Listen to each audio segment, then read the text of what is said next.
I would just love to see the world from that level at one point.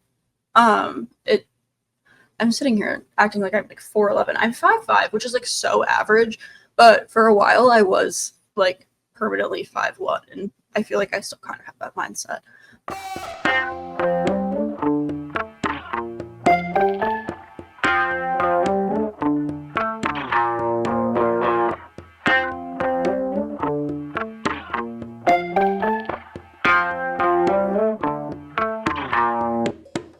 Happy Friday and welcome to episode 10 of Sarah Says So, your go-to show for women's sports news. I hope you guys are all excited. I've got a bunch of stuff to discuss this afternoon, but of course, before we get going, make sure you're following the show on all socials. So that's at Sarah Says So ETB on Instagram, Twitter, and TikTok, as well as wherever you get your podcasts. As for today, we are going to move right into today's lineup. So we're going to talk about the AUSL Championship and some All-Star Cup information. The NWSL returns from break, Cameron Brink's return to the WNBA, and Candace Parker's response to the WNBA All-Star performance, as well as a pretty hefty Big Ten volleyball season preview. So really excited to share all of that with you guys in this very, very exciting episode 10. So we are going to get just straight into it with the AUSL Championship recap. So the Talons claimed the inaugural championship over the Bandits in 2 games of a best-of-3 series. This was in the most past weekend, so the last weekend of July, and it was out down in Tuscaloosa, Alabama. So that first game, the Talons won 3-1.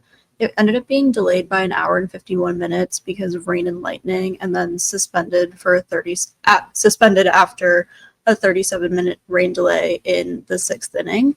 So that game ended up finishing up on Sunday before they then went and played the full second game. The Bandits broke on top 1-0 in the top of the 4th inning on an RBI single by Bubba Nichols-Camarena. Talons first baseman Tori Vidal, oh my gosh, I cannot read my own notes. Vidal tied the game in the bottom half of the inning with a leadoff home run against the Bandits. And their starting pitcher was Lexi Kilfoyle, who ended up giving up 4 hits and 1 run in 4 innings. For the 5th inning, they ended up going to left-hander Emily Kennedy, and she ended up walking Sierra Sacco to start that inning, and then she hit Maya Brady with a pitch as well. After a sacrifice bunt, Caroline Jacobson ended up driving a run in on a fielder's choice groundout, and there was a sac fly, so there were 2 runs in that inning without a hit. And the Bandits ended up going 1 for 10 with runners in scoring position throughout that game. So they ended up stranding 9 runners as well. So there was just like a lot going on. Honestly, I was kind of surprised that was how the Bandits played, just given how they'd done all season leading up until this point. And then in that second game on Sunday, it ended up being a very, very simple 1-0 shutout win for the Talons. So former University of Alabama star Montana Fouts pitched a complete game shutout and only gave up 5 hits. She struck out 7 batters and only walked 2. There was a lot of rain bullshit throughout the entire weekend. This game was delayed by rain in the top of the 5th inning for an hour and 25 minutes.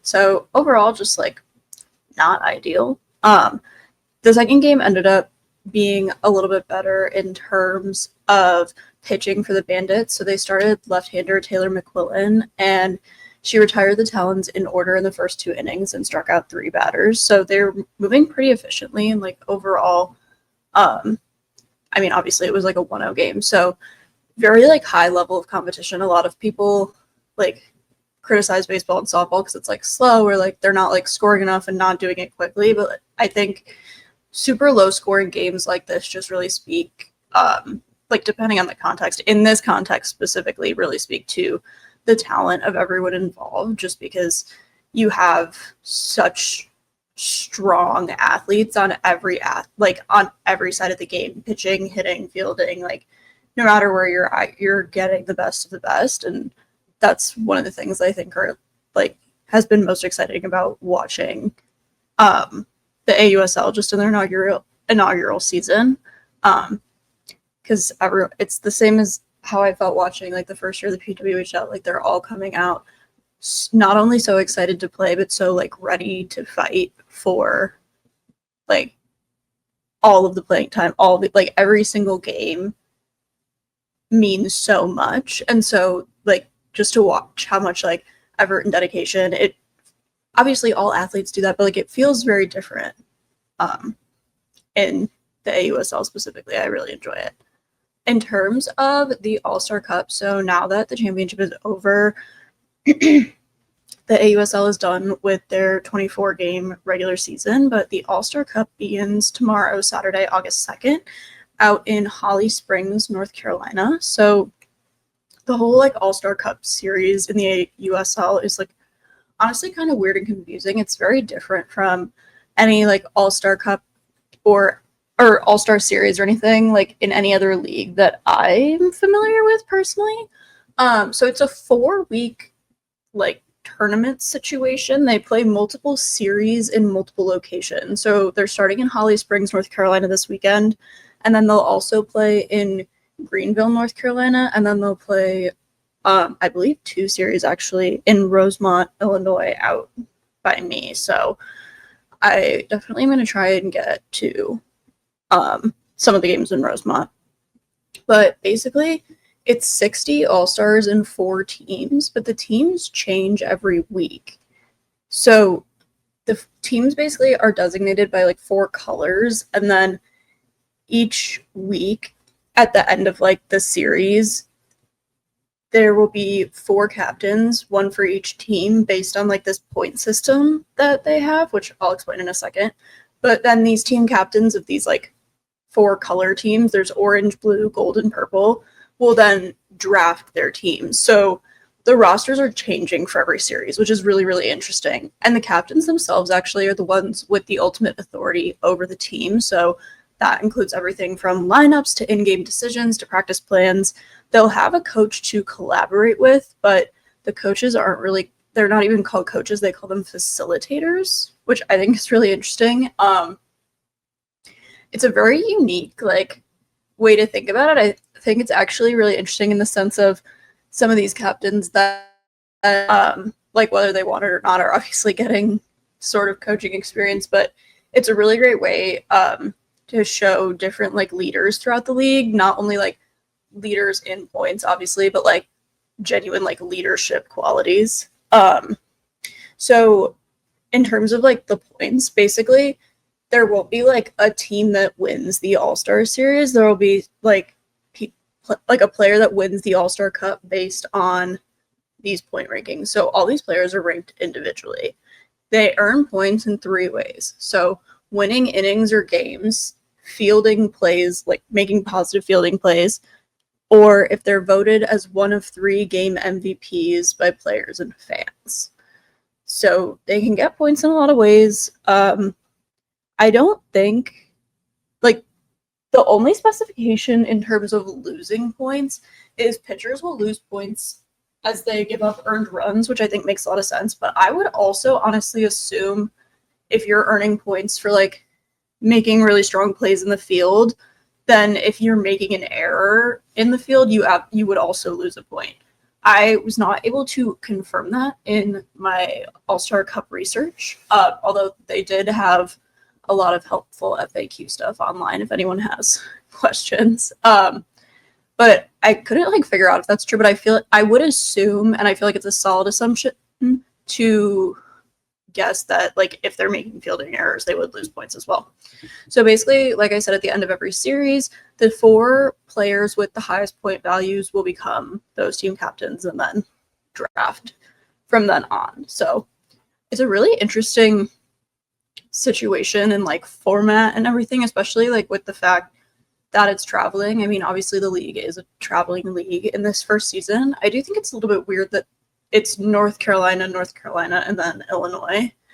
Them coming back to Rosemont makes sense. It was a really big location for the regular season, but I wish there was another location instead of like 2 in North Carolina, just to kind of get the league like out there a little bit more. But I'm sure it like had something to do with like availability and like stadium stuff. So who's to say?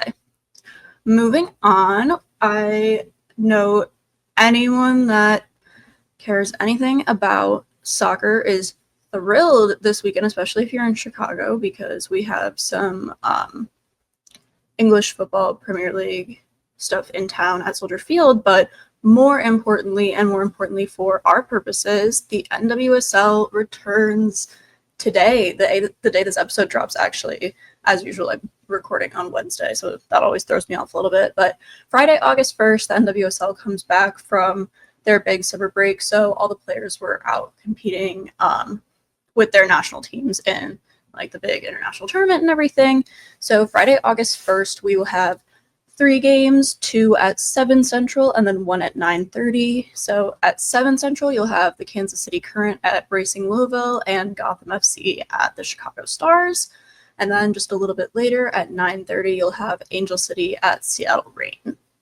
Then on Saturday, you'll have just 2 games. At 6:30 Central, the San Diego Wave at North Carolina Courage. And then at 9 Central, the Houston Dash at Bay FC. And then Sunday, 2 games again. Portland Thorns at Washington Spirit at 11 Central. And then 11:30, and that's in the morning. And then Utah Royals at Orlando Pride at 5 p.m. Central.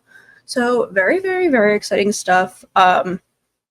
As that kind of begins to get back underway here, I will try to bring you guys some more NWSL updates. I know the show has been a little bit sparse in that area so far, but you know, I'm running into the lovely problem of having a lot of women's sports to cover, so that's been actually really fun. But my goal is to bring you guys some more NWSL news now that they are back. But transitioning over again to a different sport, over in the WNBA, Cameron Brink is finally back. She's been out recovering from her ACL tear for just around 13 months now. So her injury was last June, in June of 2024. She returned Tuesday in the Sparks' 89-74 loss to the Aces.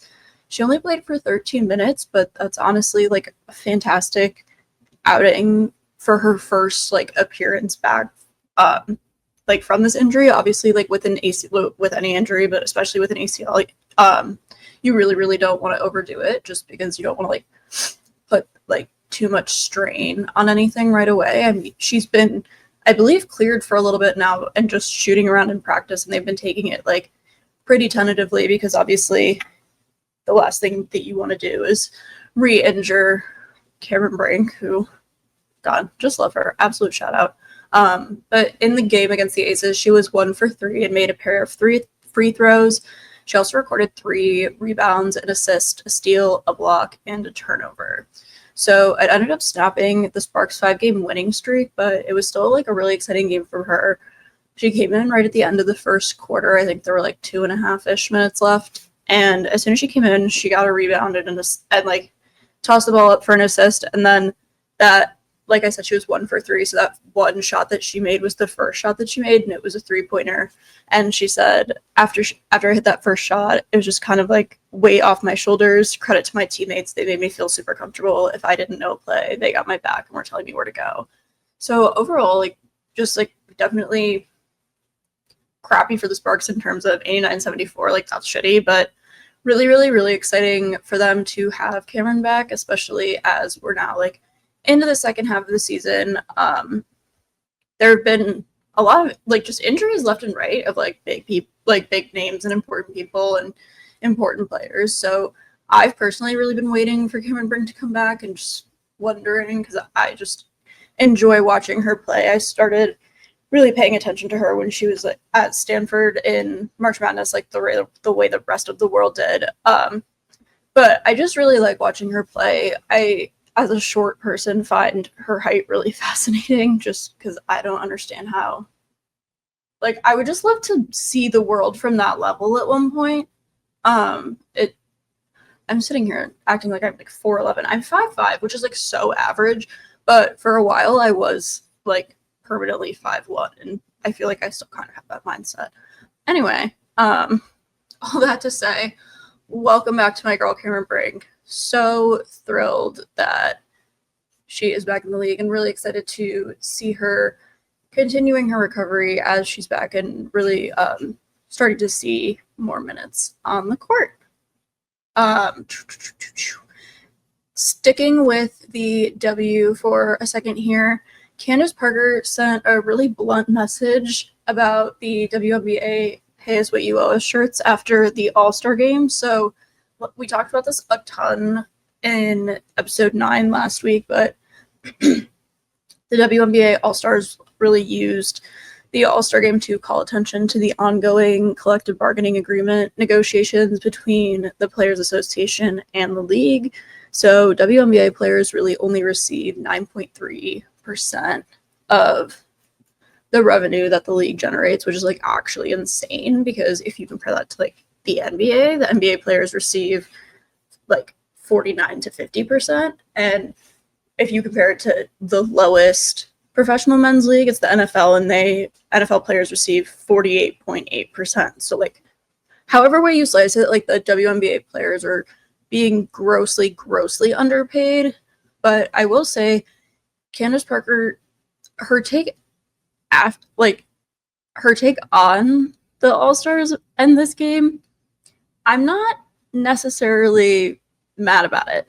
She said, y'all can't come out here with those shirts of Pay Us What You Owe Us and then do that in the All-Star game, in reference to like how horrible the effort was in the game, which like she's not wrong. The quality of the game was like really crappy, and you had people being like, oh well, like the player, I can't remember who it was specifically, I talked about it last week, but being like, oh well, yeah, we play Tuesday, so we're not gonna like bust out in the All-Star game. Basically, there is a very big difference between that and I think what we saw on the court.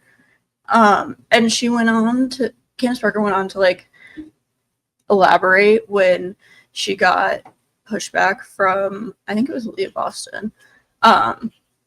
And she said, I understand it's challenging. You guys added 4 to 5 games this season without compensation, which is really unfair. But I think on one of the biggest stages with people tuned in an all-star setting that was invested in any other all-star game previously without Caitlin Clark, I think that it would have maximized the moment of wearing the shirt with giving the product.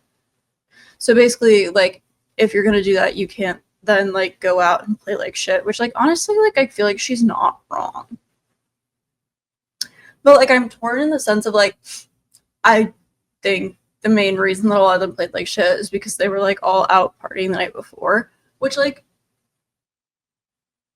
so, like, the WNBA players deserve, like, a fucking one weekend to, like, have fun and, like, all just, like, be freaking normal. And, like, because it's so widespread, like, they're not all in one place together very frequently. So, like, I don't know, like, yeah, it made the quality of the game kind of shitty because they were, like, most of them were hungover, but, like, I don't know. I agree with Candace in the sense that, like, I do think it would have been a lot more powerful for them to draw attention to the fact that they're being underpaid if they, like it would have been more powerful for them to do that and play very well rather than what they did. But I also think that kind of really, like, not like any criticism of it is bad, but almost in, like, the sense of, like, okay, what's really the issue here? Like, coming at the players and, like, criticizing them for this isn't like, why don't you just put your energy towards calling on the league to pay them appropriately? Like, I get what her beef is, and I don't think that she's wrong, but I think that, like, she could focus the attention in a much better way, like, very easily. But yeah, that's kind of all I have to say on that. I feel like that whole thing, like, it's a very layered situation for sure. last thing about the W this weekend, we're going to just really quick go over the schedule. There's a lot happening. There are 11 games, 5 on Friday, 1 on Saturday, and 5 on Sunday. So on Friday, you have 4 games at 6:30 Central, Phoenix Mercury at Atlanta Dream, Connecticut Sun at New York Liberty, Golden State Valkyries at Chicago Sky, and Indiana Fever at Dallas Wings. And then at 9 on Friday, you have the Los Angeles Sparks at the Seattle Storm. The one Saturday game is at 2 p.m. Central. It's Minnesota Lynx at Las Vegas Aces. And then the 5 games on Sunday at noon Central, you have New York Liberty at Connecticut Sun. At 2 p.m. Central, you have the Washington Mystics at the Atlanta Dream, as well as the Indiana Fever at Seattle Storm. I'm losing it here. And then last 2 games, both at 5 Central, Phoenix Mercury at Chicago Sky, and Golden State Valkyries at Las Vegas Aces. So, I would recommend watching NWSL this weekend just because it is back, which is super exciting. But whenever you're done with that, obviously tune in to the W, because there is a lot of lovely stuff to watch this weekend. There are a lot of great games to tune into. Sometimes when I catch myself misspeaking like that, I have what can truly only be called a trauma flashback to a class I took in undergrad called Grammar, the Architecture of English. And we had to draw out sentence structure in the most traumatizing way, but it was oh my god, I hate that class so deeply. And my professor would also come in after rowing on the river nearby, so she would come in and she would be her hair would be wet. She'd be like, "Oh, sorry, I'm late. I was on the water." We'd be like, "What?" But then if you were late and she was there, oh, God forbid. Anyway, that's my tangent of the episode. You guys always get one. That's what it was today. I did if you are watching the YouTube video of this, not just listening to the podcast, I think when I told that story, I started looking off into the distance. I was truly having some sort of dark flashback, which that is exactly how it feels. I can see that tiny weird classroom that it was it was in a weird room in a weird building on our campus too. God, some things just really don't leave you. What can I say? But yeah, so that is wrapping up the WNBA stuff for today. We're gonna move now into the heftier part of the episode, the Big Ten volleyball season preview. So I'm kind of gonna go school by school here. I'm gonna do the top 5 schools first, and I say top 5 based on the preseason poll. Then we'll take a little break and I'll come back with the other remaining 13. I'm not gonna go too deep in the weeds with these teams, but I did have the really cool opportunity to go to Big Ten volleyball media days on Monday and Tuesday of this week, because they were at the Big Ten Network studios in Chicago, and the Big Ten is actually the only college conference that does a media day for volleyball. So obviously if you own Twitter and you follow college football, you know that media day was last week in Vegas or whatever, or obviously multiple, they had 3 days. But Big Ten is the only conference that does that, does a media day for women's volleyball, and so their media days were Monday and Tuesday of this week, and I got to go as a member of the press, and it was absolutely freaking awesome. I got to ask Katie Schumacher-Cawley from Penn State a question, and I love her so much, and it took everything in my soul to not freak out when she was making eye contact with me while I was asking a question. She's such an icon, and she is so inspirational for 1,000 reasons. Anyway, without further ado, we're going to get right into it with the top 5. So starting off with number 1, despite the fact that they are not the reigning NCAA champions. Number 1, Nebraska. So Nebraska is entering a new era with their head coach. So that's kind of the big thing that I focused on for the Cornhuskers here. Obviously, John Cook was the coach of Nebraska volleyball for 25 long and fabulous years, and he won multiple national championships there. I think it was 4. It was 2000, 2006, and then there's one more, and then there's 2017. I don't know. That's honestly off the dome, so that's pretty impressive for me because I'm not really good with shit like that.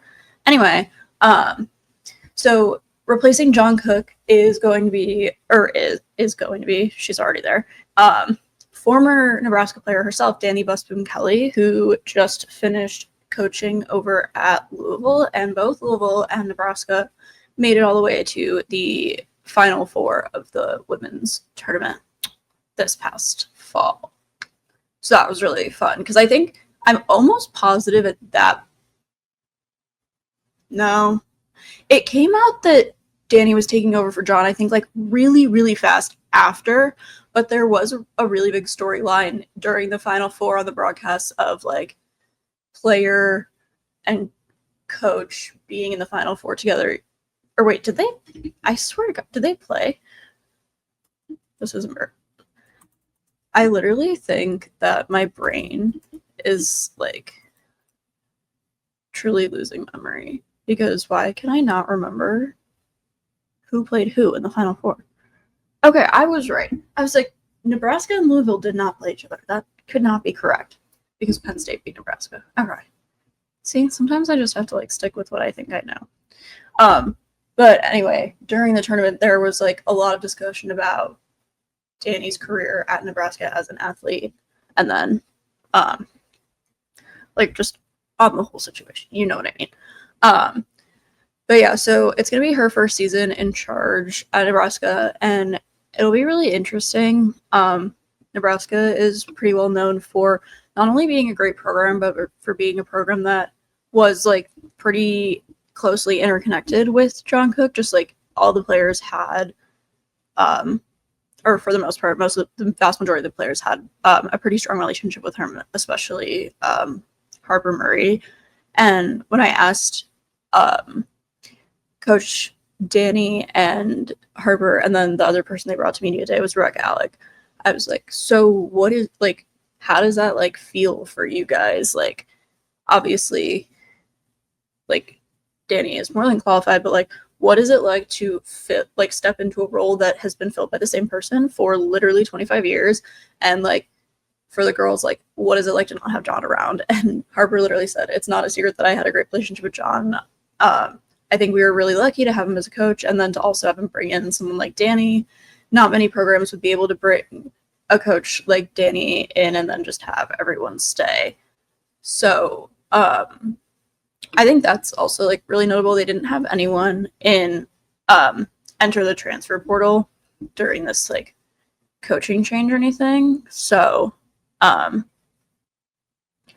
would say that's obviously, I'm literally reading my own article and there's a typo in it and I'm really distracted.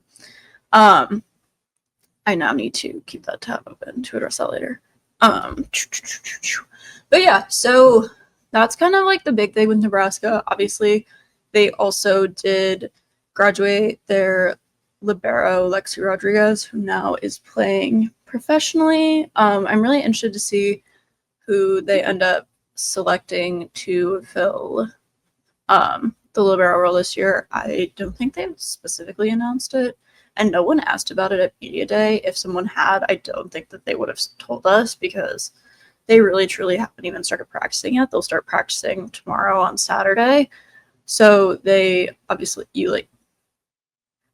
a lot could change in the preseason practices in terms of who comes in and earns that libero jersey. So that's something I'm really interested to see out of Nebraska specifically, is what ends up happening at the libero position. But moving on to number 2, rating NCAA champions, Penn State Nittany Lions are ranked number 2 coming into this season, and they have some pretty lofty expectations for themselves. they didn't come right out and say it, but they did come right out and say that their goal was to win. Obviously, head coach Katie Schumacher-Cauley is thankfully, as like knock on wood, like on the other side of her battle with cancer, but she was in really, really high spirits at media days, and she said that like kind of the biggest thing she's taken away from it, like she hasn't changed her coaching perspective or anything really like that, but she's focusing more on being present and enjoying the little things. Her athletes know that they need to put in the work and the time to be great, and they're really good at holding each other accountable. So she said the standard has really stayed the same, and they're just looking forward to the season. So that's obviously great for them. I just have such a soft spot for Katie. I love her. I just really enjoyed, like, you know, when you're watching like NCAA tournaments of anything and they have like the little packages on the broadcast of like backgrounds on like the coach or like certain players or whatever, they did like the whole story about like Katie and her journey of like last season and stuff, and like it really totally got me, and I just have really adored her and like followed her story ever since. But yeah, I think like the biggest thing, like Penn State will, like they have a good amount of girls returning this season, but it will really be interesting to kind of see what happens like in their post-national championship year. Both Izzy Stark and Jillian Grimes, who were the two girls at Media Day, said that they didn't necessarily feel like additional pressure. The weirdest thing for them is just the fact that they'll be like in the grocery store in State College and people like come up to them now, which I thought was really funny. But for like the accolades that they have now, like they both seemed like very chill, and like honestly, like the pressure wasn't getting to them. Obviously, they haven't played a game yet, but I did think that was really interesting. I will be curious to see how they perform in comparison to last year, just because I think it's always interesting to see what happens to like the reigning champion the following season, just as like a sports thing that I think is just fun to like follow or whatever. But coming in at number 3 is Wisconsin. So one of the biggest storylines here is that Lauren Carlini is taking on an assistant coaching role. So she's been on the Badger staff this previous season in a offensive analytical and strategy consulting role. And she's currently playing professionally in League One volleyball on the Madison team. So it's honestly really, really easy for her to kind of do both, in the sense that both are in Madison. So that's like lucky in the sense that some of the LOVB teams like are in like kind of random areas, and so not all players have the luxury of being able to play professionally and also coach not only at their alma mater but at a very historically successful Big Ten team, and one that continues to still be really successful. So I think that'll be really exciting kind of for Wisconsin to have this year, especially like for all of the players. Like I know I'm only like a year out of college, so like I'm still relatively around the age of like a lot of these girls. And Lauren Carlini played at Wisconsin from 2013 to 2016. And so that was like right when I was getting into playing volleyball in like 5th and 6th-ish grade. I'm like totally ballparking. But all that being said, like those girls and I are like relatively around the same age, and like growing up like around not only Big Ten, but like I'm from Illinois, so like very close to Wisconsin. Like I've known who Lauren Carlini is for such a long time, and like I've looked up to her as an athlete, as a volleyball player, as a setter specifically for such a long time. And like I know so many, like if you play indoor volleyball, you know who she is. And so I think that like just has to be so exciting for not only like the program but the girls themselves to be able to have her kind of come into the program in more of an official capacity, in the sense that like she'll be around more as an assistant coach than she was before. And so I do think that'll be really, really exciting. And then in addition to Lauren Carlini, head coach Kelly Sheffield also added John Shondell in an assistant role. So John Shondell is coming from Purdue, where he's been coaching under his older brother Dave for all 19 seasons of his coaching career. So very, very interesting that this is kind of like his first move, but it'll be really, really exciting to kind of see what happens there and see what happens when Wisconsin and Purdue eventually play as well. In terms of number 4, we have Minnesota.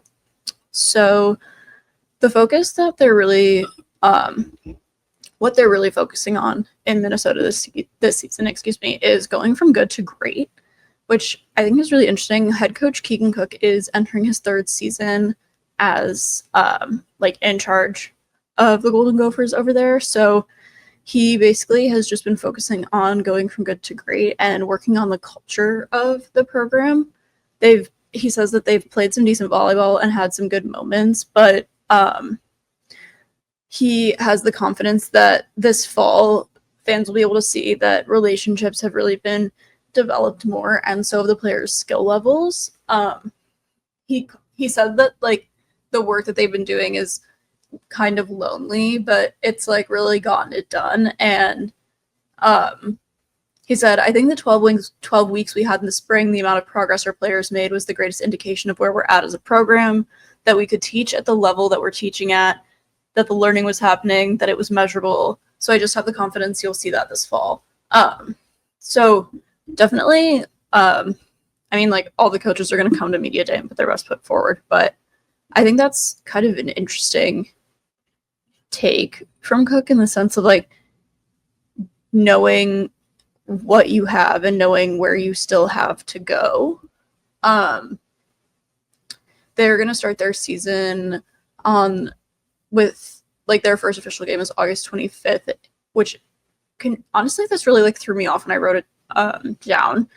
Their season opener is August 25th in South Dakota at Sioux Falls, but they're playing Texas A&M, and like there must be some sort of thing like happening there, but that just like feels very random to me. Last one in our top 5 before we pause for a second, and to be honest, the other 13 schools will not be getting necessarily as much depth as these top 5 have, but basically the biggest thing that I took away from listening to the UCLA team talk is they really had they just like came out and were very confident. So their new transfer setter, Zaina Meyer, came out and she just said, we want to win a natty, we're going for the Final Four, we want to be Big Ten champions, because they have been talking for a while about different goals for the team and everything like that. And so one of the reporters was like, oh, can you talk about the goals? And she was like, yeah, these are the goals. And she just came right out and said it, which I thought was pretty ballsy, especially for someone transferring into the Big Ten. Like, she definitely made an impression. I wouldn't say it was a bad one at all, but I was kind of surprised that she came out with that, I guess I'll call it like gusto. But yeah, the UCLA team, despite being ranked 5th in preseason, I think they have a really, really strong squad. And I think the fact that their men's program is so strong as well, like they talked a lot in media day about kind of learning from and growing from each other, and like the men's and women's programs at UCLA watching each other, even though obviously like the styles of play are slightly different, and just kind of being able to learn things just by watching each other and by talking about their games, which I thought was really, really interesting. So that is all I have for top 5 schools for Big Ten volleyball season preview. We are going to take a short break for a quick message from our friends at Playback, and then we will get right back into it. Presented by Playback. Watching sports is more fun with others, but we spend too much of our time watching alone. Playback is a virtual space where communities can stream live sports together, with everyone perfectly synced up. Creators can hop on stage, deliver their own play-by-play analysis and commentary, and invite viewers up for Q&A. Playback makes watching sports fully interactive and a social experience. From playing fantasy sports, repping your favorite players and teams, and watching with the commentators and communities you care about, win or lose, sports are best enjoyed together.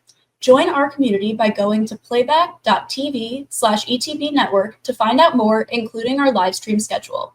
And now back to the show. Welcome back to episode 10. During our little break where I paused the show, I went and checked my fridge because I'm thawing a burger to make after I record this, because I'm recording it at right now it's 6:05 p.m. And I'm really freaking pumped because I low-key did not think that the meat was gonna thaw, and it totally did. By the way, this is a patty that I made from scratch and then froze just to have leftovers or whatever the fuck, but this is not some store-bought shit, so don't get that twisted. But second half of the show, obviously, to be so honest with you, we're at 40 minutes right now, and I did not intend for it to be this long whatsoever. So the last 13 team, we obviously went over the top 5 for Big Ten volleyball season preview. I am gonna go over the other 13 in the second half of the episode, but in less depth. So instead of kind of doing what I've been doing before and throwing up a little banner on the bottom of the video for each team, I'm just gonna throw up this photo that has the entire preseason poll, so you can see all of the preseason rankings, just because it's honestly a little bit easier for me. But if you're just listening along, I will also be specifying what number we're on and shit. But starting off, following the top 5, number 6 is USC. So obviously, if you're thinking USC indoor volleyball, you're thinking Allie Badenhorst, which we talked about last week. She is joining reigning beach volleyball world champion Sarah Hughes on her quest to qualify for the LA 2028 Olympic Games.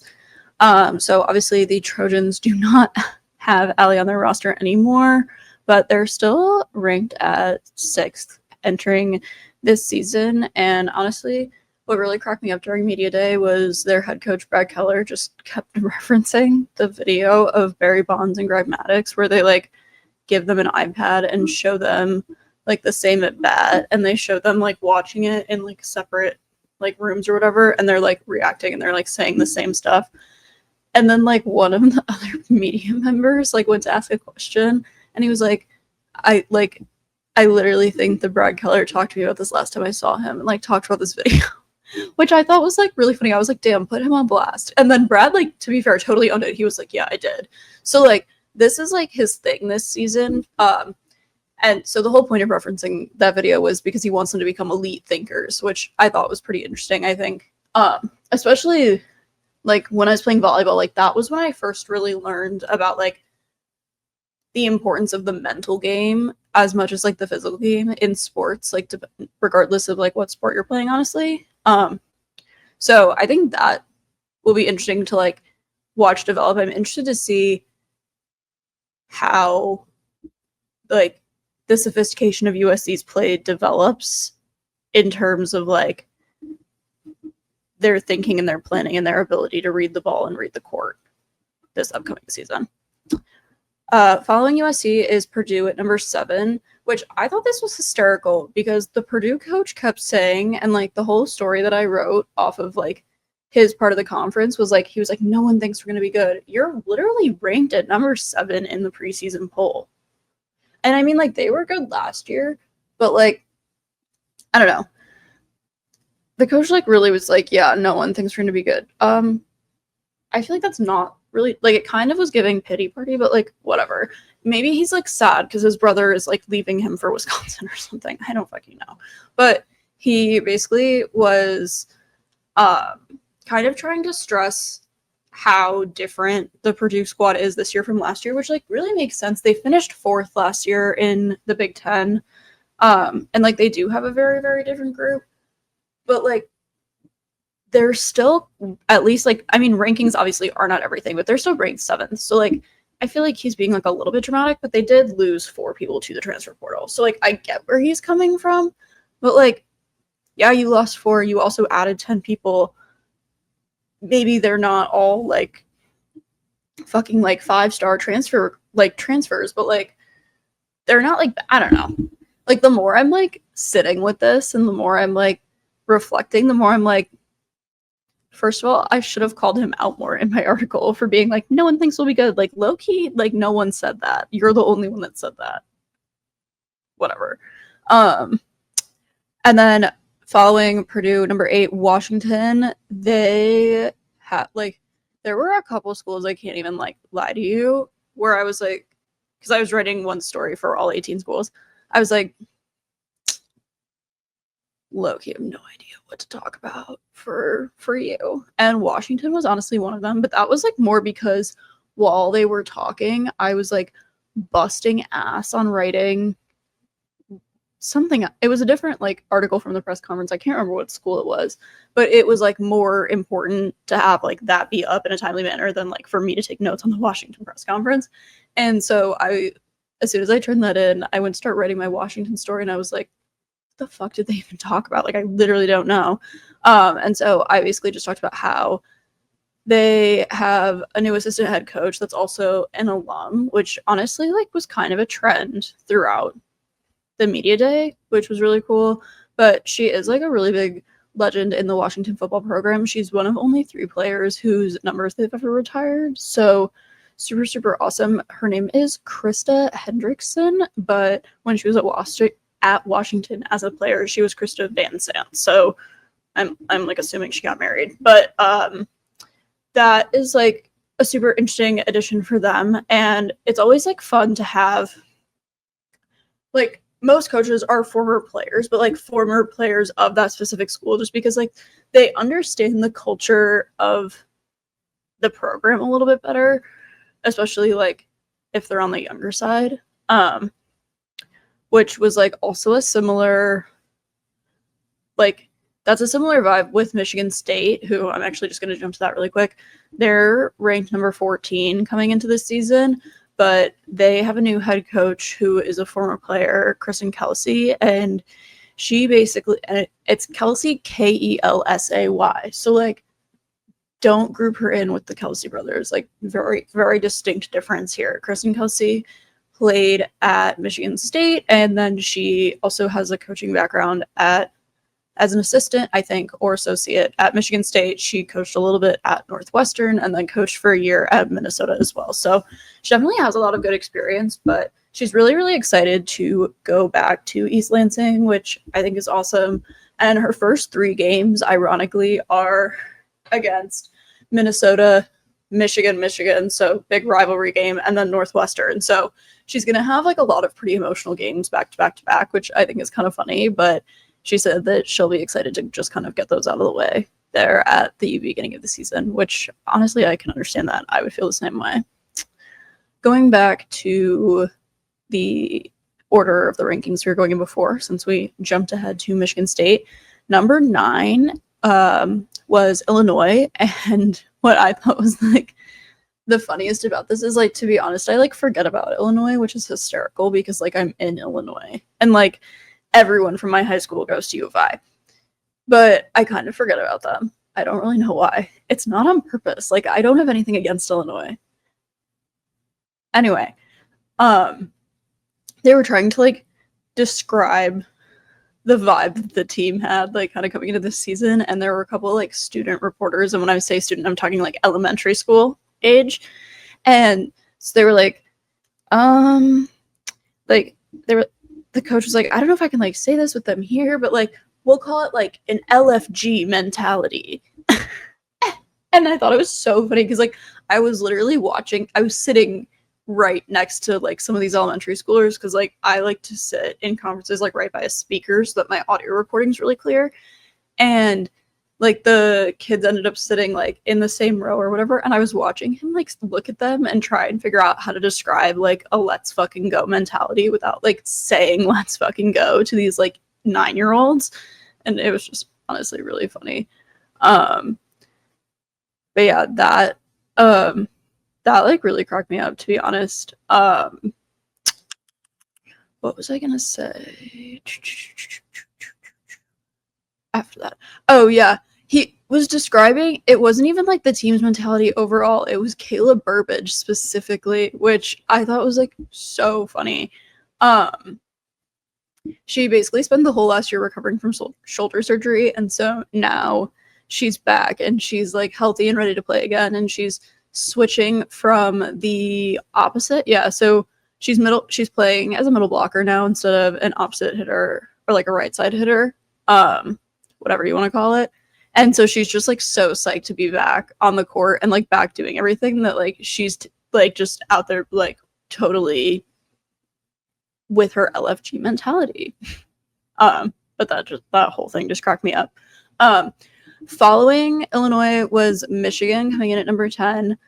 Wasn't really honestly like a lot to think about or talk about here. They did take an international trip to Italy and Greece in June. Yeah, like literally last month. It's right at the, or well, not last month when you're listening, because July 30th right now. But yeah, in June they took an international trip to Italy and Greece, and so that really like brought the team closer together. And like, I don't know, there were 2 schools that did that. I think the other one was Rutgers. Yeah, Rutgers came in at 18th, so that was one of the other schools where I was like, what the hell am I supposed to write for this? It was Rutgers' first ever international trip, and so that like brought their team really close together. And the coach was like, yeah, I've always wanted to do this. I've had the opportunity to for like 3 years.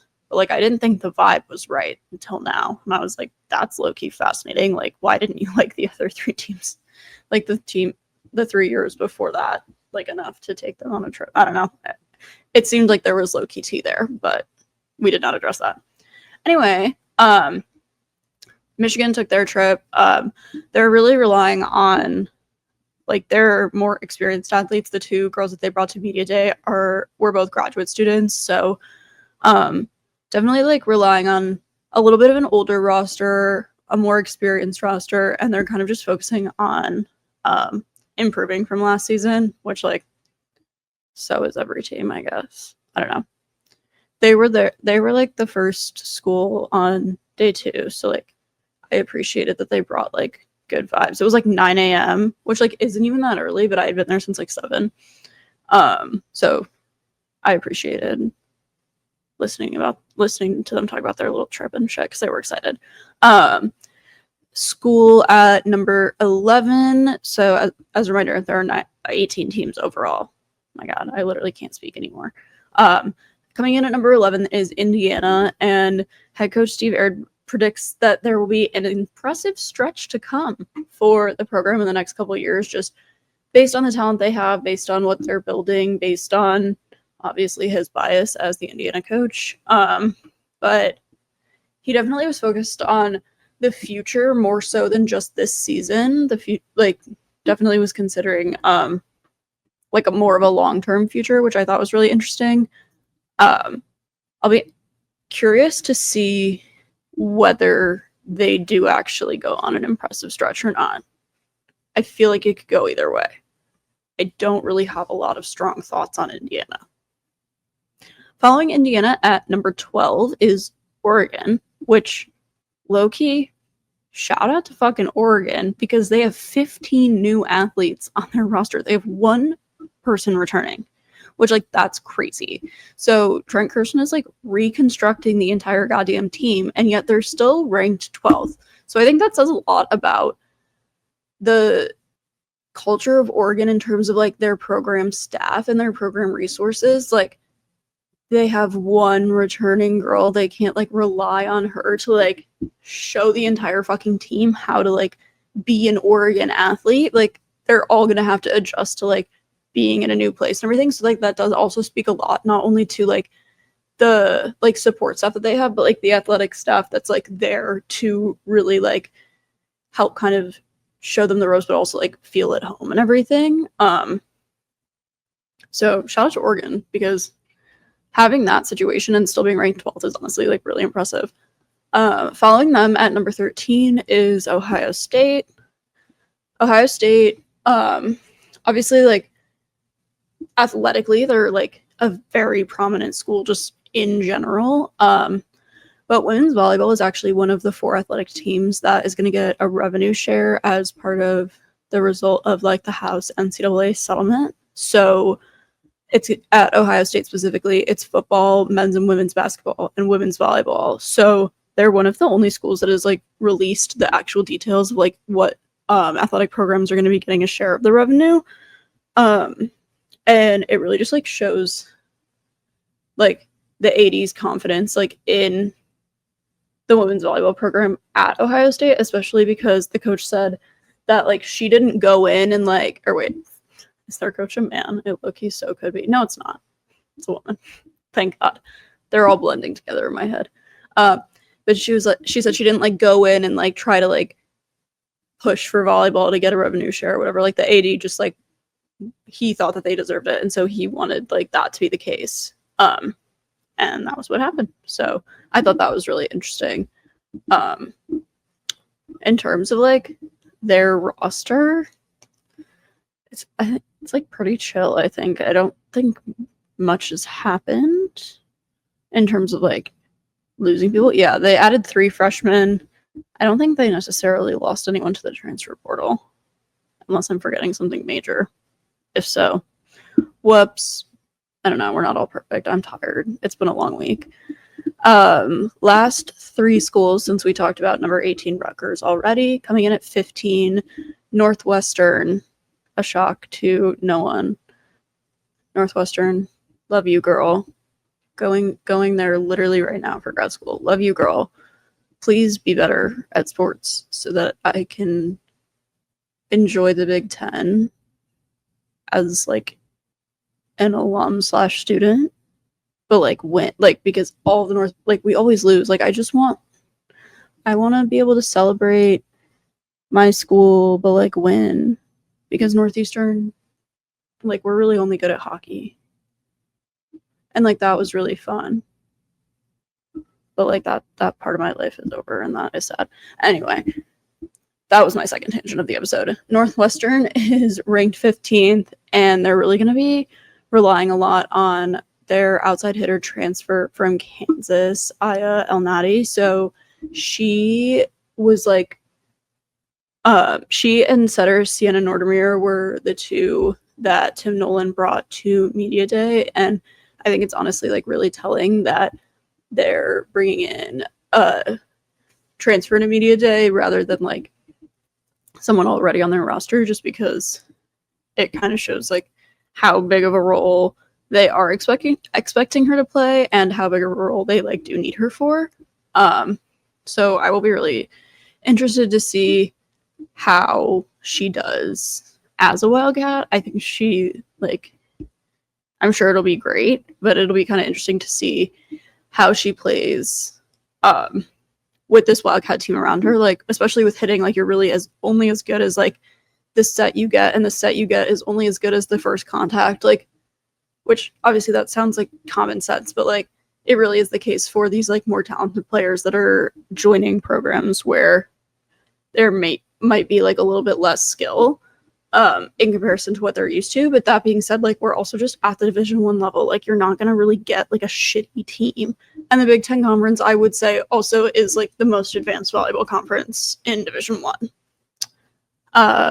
Finally, last 2 schools, number 16, Maryland, and number 17, Iowa. So Maryland is another school that really rebuilt a lot. They're honestly just like trying to look to the future and like forget about the past, which goddamn aren't we all.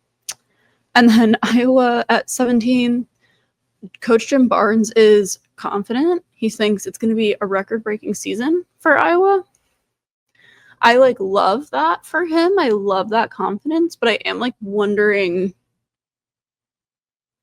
if that's just like how he has to look at it, because like he doesn't, like, obviously he's not gonna be like, oh, like, we're gonna have a shitty year, but like a record-breaking season is a big thing to say when you're also ranked 17th of 18 in the preseason poll. But, like, I don't know. Maybe that's just me being a cynic. They finished 16th in the conference last season. He's super optimistic. Yeah, I know, King. Yeah, there were... okay, I mean, I guess... I'm not even really sure what he means by record-breaking because he really didn't specify it, but they have 10 athletes returning, and so they're really, like, trying to, like, build around them or whatever and, like, build that strong culture. But yeah, that is it. Those are all of your 18 Big Ten women's volleyball teams. And so, with that being said, that is officially the end of the episode. Definitely a little bit longer than I had originally planned for, but you know what? Sometimes it happens. And, you know, it's not always a bad thing. But thank you so much for tuning in, especially if you stuck around this long. As always, make sure to follow and subscribe to @SarahSaysSoETB on Instagram, Twitter, and TikTok, as well as all podcast platforms. And I will see you next week.